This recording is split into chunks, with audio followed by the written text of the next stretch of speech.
السلام علیکم، welcome to my channel. روزانہ اسلامی واقعات دیکھنے کے لیے ہمارے چینل کو ضرور سبسکرائب کریں۔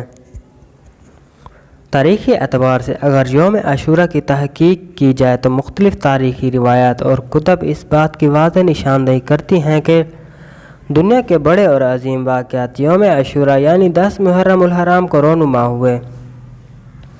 یعنی واقعہ کربلا سے پہلے بھی کچھ عجیب واقعات رونما ہو چکے تھے، لیکن ان سب میں سے کسی نہ کسی کے لیے خوشی اور نجات تھی۔ لیکن واقعہ کربلا کے بعد یوم عاشورہ کو عظمت کے علاوہ تاریخ کا سب سے دردناک دن بھی سمجھا جانے لگا ہے۔ آئیے پہلے ہم ان میں سے کچھ خاص واقعات کا ذکر کرتے ہیں۔ نمبر 1، اللہ تعالیٰ نے 10 محرم کو ہی آسمان اور زمین، قلم اور حضرت آدم علیہ السلام کو ہی پیدا فرمایا۔ نمبر 2، جب حضرت آدم علیہ السلام اور اماں حوا نے جنت سے گندم کا دانہ کھایا تھا تو اللہ تعالیٰ نے حضرت اماں حوا اور حضرت آدم علیہ السلام کو جنت سے نکال دیا۔ اس کے بعد حضرت آدم علیہ السلام کئی مدت تک اللہ تعالیٰ سے رو رو کر دعائیں کرتے رہے، لیکن اللہ تعالیٰ نے حضرت آدم علیہ السلام کی توبہ 10 محرم کو قبول فرمائی۔ نمبر 3، اسی دن اللہ تعالیٰ نے حضرت ادریس علیہ السلام کو آسمانوں کی طرف اٹھا لیا تھا۔ نمبر 4، جب حضرت نوح علیہ السلام کے دور میں سیلاب آیا تو حضرت نوح علیہ السلام کی کشتی سیلاب میں ادھر ادھر تیر رہی تھی، وہ سیلاب کی زد میں آ گئی تھی تو اللہ تعالیٰ نے حضرت نوح علیہ السلام کی کشتی کو اس دن محفوظ کیا تھا۔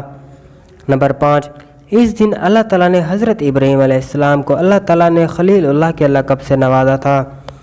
حضرت ابراہیم علیہ السلام کو آگ میں ڈالا گیا تھا، اس دن اللہ تعالیٰ نے حضرت ابراہیم علیہ السلام پر آگ کو ٹھنڈا کیا تھا۔ نمبر 6، اللہ تعالیٰ نے حضرت ابراہیم علیہ السلام کو ایک ننھے اور پیارے سے لاڈلے حضرت اسماعیل علیہ السلام کو پیدا فرمایا تھا۔ نمبر 7، جب مصر عزیز کی بیوی نے حضرت یوسف علیہ السلام کو قید خانے میں قید کروایا تھا تو اللہ تعالیٰ نے 10 محرم کو حضرت یوسف علیہ السلام کی قید خانے سے رہائی فرمائی تھی۔ اس سے ظاہر ہوتا ہے کہ 10 محرم کا دن بہت ہی محترم اور احترام کے قابل ہے۔ 8، اسی دن اللہ تعالیٰ نے حضرت یعقوب علیہ السلام کے بیٹے حضرت یوسف علیہ السلام کو دوبارہ ملایا تھا۔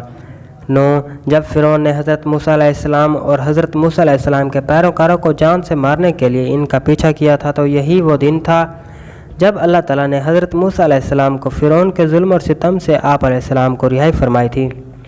10، اس دن اللہ تبارک و تعالیٰ نے پیغمبر حضرت موسیٰ علیہ السلام پر توریت نازل فرمائی تھی۔ 11، محرم کی 10 تاریخ کے دن ہی اللہ تعالیٰ نے حضرت سلیمان علیہ السلام کو دوبارہ سے بادشاہت نصیب فرمائی تھی۔ 12، اس دن اللہ تعالیٰ نے حضرت ایوب علیہ السلام کو سخت بیماری سے شفا عطا کی تھی۔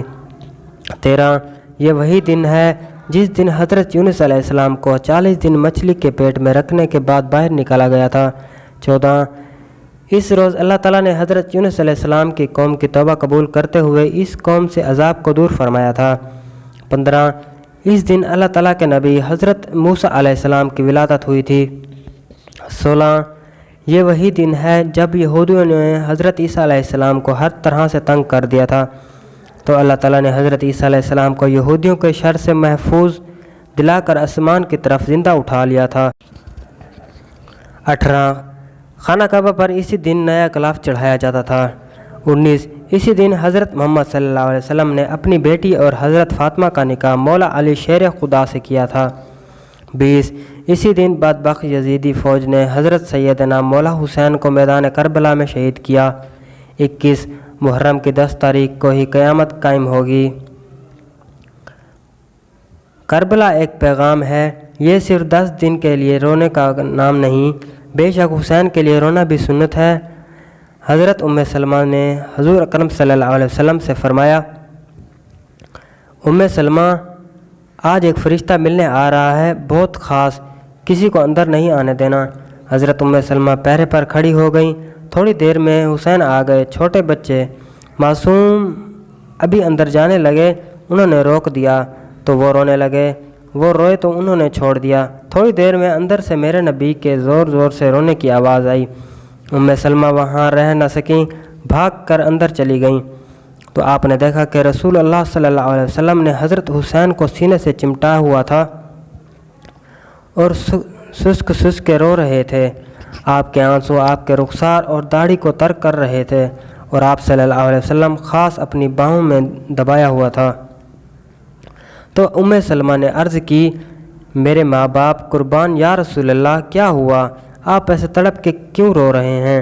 آپ نے روتی آواز میں کہا، بہتے آنسوؤں کے ساتھ، کپ کپاتے بدن کے ساتھ، ام سلمہ، یہ فرشتہ جو مجھے ملنے آیا تھا، یہ میرے بچے کو دیکھ کر کہہ رہا تھا کہ آپ کی امت اس بچے کو قتل کر دے گی، اور جہاں اس کا خون گرے گا اس کی مٹی کو میں نے دیکھا ہے، اس لیے میں اس پہ رو رہا ہوں۔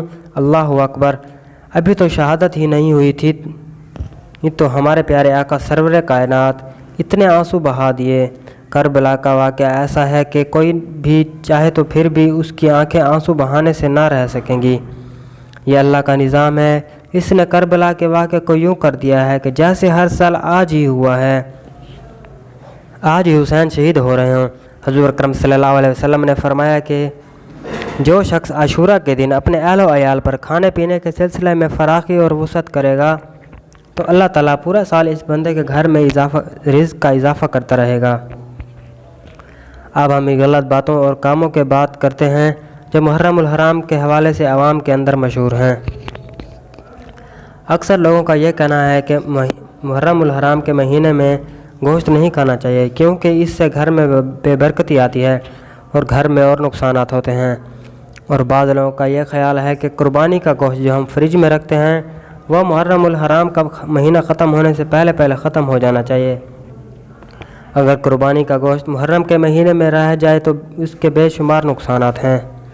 پیارے دوستو، لوگوں کے یہ نظریات غلط ہیں۔ اسلام کے شروع میں جب قربانی کی جاتی تھی تو اس وقت یہ حکم تھا کہ 3 دن کے اندر گوشت کو ختم کرنا چاہیے، لیکن بعد میں اس حکم کو منسوخ کر دیا گیا۔ یہ ہے کہ گوشت فریج میں ہے یا گھر میں پڑا ہوا ہے، محرم میں اس سے کوئی نقصان نہیں ہے، نہ ہی محرم میں گھر میں گوشت لانے سے کوئی بے حرمتی ہے۔ اس طرح بعض لوگوں کو یہ کہتے ہیں کہ محرم الحرام کے مہینے میں اگر ہم بستری کرنی چاہیے، اگر محرم کے مقدس مہینے میں ہم بستری کی جائے تو نکاح ٹوٹ جاتا ہے۔ یہ بات بھی غلط ہے۔ بعض لوگوں کا کہنا ہے کہ نکاح نہیں ٹوٹتا، لیکن محرم میں ایسے کرنا ناجائز عمل ہے۔ یہ بھی غلط ہے، یعنی کہ بعض لوگ محرم کے مہینے میں قبروں کی لپائی کرنا ضروری سمجھتے ہیں۔ اصل مسئلہ یہ ہے کہ آپ کے کسی رشتہ دار کی قبر خستہ حال ہے تو اس پر مٹی وغیرہ ڈالو، اس قبر کو ٹھیک کر دو۔ اس میں محرم کا مہینہ ہونا لازمی نہیں ہے۔ محرم کے مہینے میں عورت اپنے آپ کو تیار کر کے بن سور کے قبرستان میں جاتی ہے۔ یہ بات تو بالکل غلط ہے کہ حضور اکرم صلی اللہ علیہ وسلم نے فرمایا کہ ایسی عورت پر اللہ تعالیٰ لعنت بھیجتا ہے جو بے پردہ ہو کر اپنے گھر سے باہر کو جاتی ہے یا پھر قبرستان جاتی ہے۔ ہاں، جو عورت بہت ہی بوڑھی ہوگی اس میں شریعت گنجائش ہے۔ جو عورت بوڑھی ہو جاتی ہے اس کے لیے پردہ کرنے میں بھی اسلام میں گنجائش ہے، لیکن سر عام وہ بھی باپردہ ہو کر نہیں گھوم سکتی۔ عورت کو چاہیے کہ گھر بیٹھ کر اپنے مرنے والے عزیز و اقارب کے لیے احصال ثواب کر سکتی ہے۔ مرد حضرات قبرستان جا کر احصال ثواب کر سکتے ہیں، بلکہ مردوں کو ہر جمعہ کے دن قبرستان جانا چاہیے۔ اس کے علاوہ اور بھی بے شمار غلط رسومات ہیں جن سے ہم کو بچنا چاہیے۔ اللہ تعالیٰ سے دعا ہے کہ اللہ تعالیٰ ہم کو نیک کام کرنے اور غلط رسومات سے دور رکھنے کی توفیق عطا فرمائے۔ آمین۔